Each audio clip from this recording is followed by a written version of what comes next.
Software librearen erabileran ezberdintasun handiak daude herrialdeen artean. Alemania da erreferenteetako bat mundu mailan gehien erabiltzen den tokia, baina gertuagoko adibideak ere baditugu. Extremaduran esaterako, apustu indartsua egin dute arlo guztietan software librea sustatzeko. Eta hezkuntza sistemara mugatuz, ordenagailuen 99%ak software librea erabiltzen du erkidego honetan. Gipuzkoan hain barneratuta ez dagoen arren, badira software librea erabiltzen duten ikastola, formakuntza zentro eta unibertsitateko fakultateak. Baina zergatik erabiltzen dute software librea? Zein abantaila ditu? Diru kontuak izan dira hezkuntza erakunde batzuk software librea erabiltzera bultzatu dituen arrazoietako bat. Izan ere, software librea doakoa ez den arren, software jabeduna baino merkeagoa izaten da. Ez baitzaizkio jabeari erabilera lizentziak banan-bana erosi behar programak instalatzeko. Elgoibarko Makina Erremintaren Institutuak arrazoi honi heldu zion duela 3 urte, software jabeduna edo pribatiboa alde batera utzi eta software librea aukeratzeko orduan. Baina gerora, abantailak gehiago aurkitu dituzte. Zeia ordenagailuetan ez dakagu Office, dakagu OpenOffice adibidez, eta dauzkagu hemen 350 PC inguru ditugula guztietan instalatuta, eta legala. Hori, software pribatiboekin, Officeekin, eta guztietan lizentzia ordaindu beharra baldin badago, guten da hor dirutza ikaragarri. Berdin, dakagu jarritxa, irudia tratatzeko GIMP-en ordezkoa software pribatiboan komertzialean, Photoshop da, guk ezin dugu izan Photoshop instalatuta PC guztietan oso gareztia etaten zaigulako. Gainera, hezkuntza sistemak programa informatikoen lizentziatan gastatzen duen dirua beste helburu batzuetara bideratu daitekeela uste dute. Eskolako ordenagailuetan software librea jarrita ez dituzte ikasleak programa jakin bat erabiltzera behartzen. Libre dira ingurune bateko edo besteko aplikazioekin lan egiteko. Izan ere, software librearen bidez, software pribatiboarekin sortutako dokumentuak erabili eta eraldatu daitezke. Baina diru kontuetatik abiatuta bada ere, software librearen abantailak haratago doaz. Erabilera eta banaketa askea izateaz gain, software libreko programen kodea irekia da.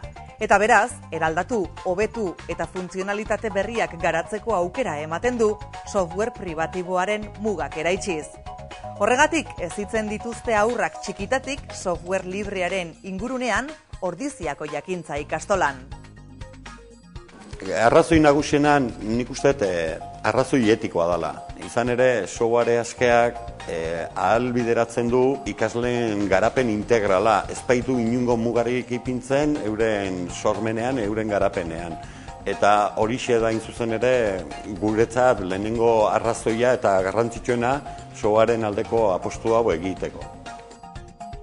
Software librea irakatsiz, aniztasunaren kultura bultzatzen dute eta etorkizunean, egoera baten aurrean, bi munduetako tresnen artean aproposena aukeratu ahal izango dute.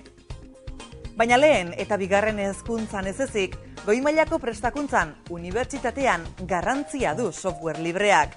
Beste maila batean, garapenari lotuta. Informatika fakultateko lana elitzateke berdina izango, software librerik gabe.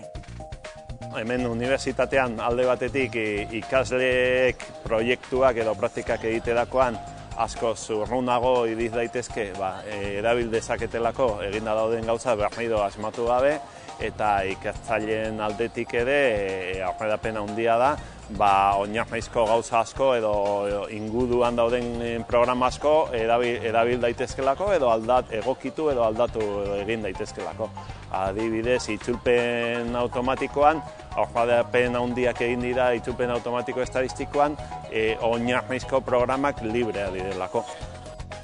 Software librearekin ez dute gurpila 2 aldiz asmatu behar, eta software jabedunarekin alderatuz, irakaskuntza errazten du.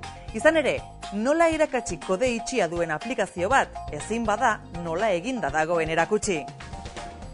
Produktua sortzeaz gain, komunitate bat sortzen da, eta komunitate horrekin komunikazio bat dago, eta ideia jasotzen dira, aldaketak proposatzen dira, beste batzuk aldaketa batzuk egiten dituzte, eta aurrerapena asko azkarragoa da. Pribatiboa den eredua da, enpresa handia, diru asko daukana, eta hori egin dezakena, baina enpresa handietatik kanpo oso zaila da garatzea.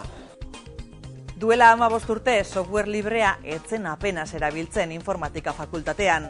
Gaur ordea oso hedatua dago ikerketa mailan eta ikasketa amaierako proiektu gehienetan ere software librea da oinarria. Hezkuntzako beste alor batzuetan oraindik lehen pausoak ematen ari diren arren, batzuek argi dute zein den etorkizuna.